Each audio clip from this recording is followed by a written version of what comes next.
But you know a lot about this yourself, Emma. Are you an overworker? So I'm a recovering overworker, I'd say.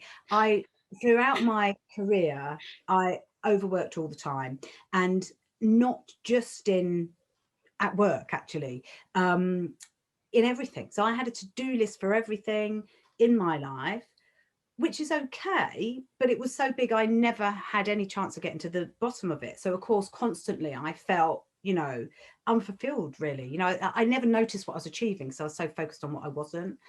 And that balance of work and personal life, I just found really difficult.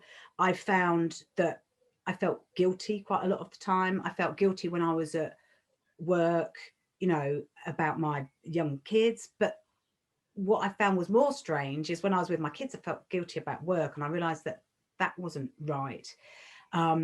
So for me, I made quite a few big changes, obviously career wise. But actually, it's the smaller daily habits that I changed that are what actually transformed my life. And I'm not just saying that the things that I know now and that I do now, actually, if I implemented in my job at the time, I don't think I would have felt that guilt so much, and that big pull between, trying to do everything.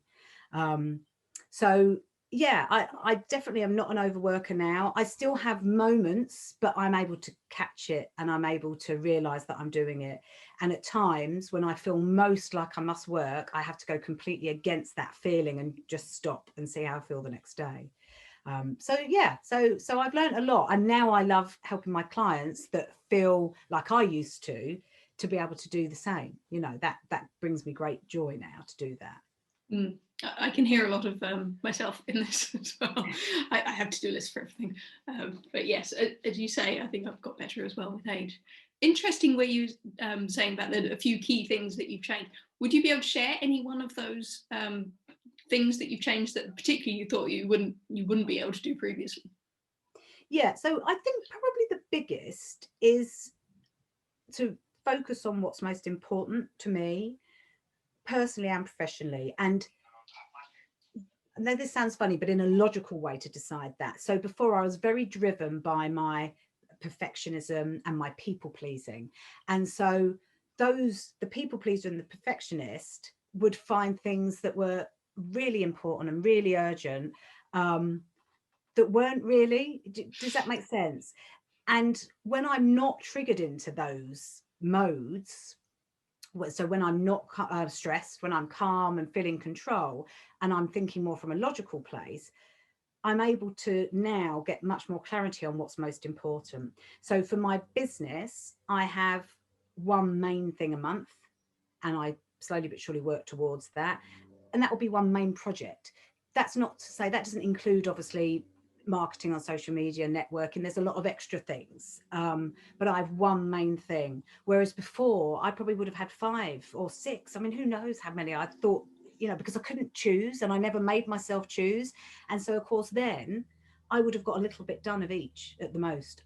Whereas now, since I've been doing this every single month, I've achieved that main thing. And sometimes I'm working towards the next main thing as well, because I already know what that will be a few months in advance.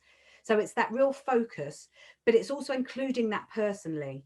So partly I've done this so I can be around for my kids more. So I frequently remember that. So sometimes when I think, oh, I'm not going to get it all done today because I've got to pick the kids up soon, but then I remind myself of that. Yeah, but I've chosen to do that. I want to do that.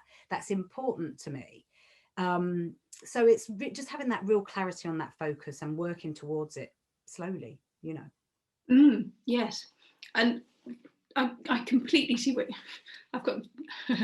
I can see that having one thing to focus on will make such a difference. I know quite a lot of people who just go, oh, and this, and I'm doing that, and I'm doing that. And you're like, you have a list of about a dozen projects that you're doing at the moment, let alone next week. And it's just such a struggle for them to get anything done, really. And they never feel like they've achieved anything because they're always only doing a tiny fraction of the thing because they're doing so many. So yes, just having one project, though, I can see that being quite exciting and really good for focus. Yeah, because the thing as well is when you've got so much to focus on, like you say, you get a little bit done and then you feel I'm not achieving that, and there's no point starting that today. So that's when you get sucked into the inbox or sucked in to the social media, because you think, well, I'll just do a bit of this and tidy up, and you're just kind of procrastinating of actually working on the main thing, or the main things, because you've got so many of them. Whereas it's much easier if you've got that one thing to chip away here and there, you know, where you can. And actually, quite often I can spend a whole day sometimes on the main thing, and then the next day I'll do something else. But it just kind of depends. I can move that about, because it's only one thing rather than 5 things that I'm constantly trying to juggle, you know. Yes, and you can make progress so much quicker, I'm sure. Yeah. Mm. Yeah.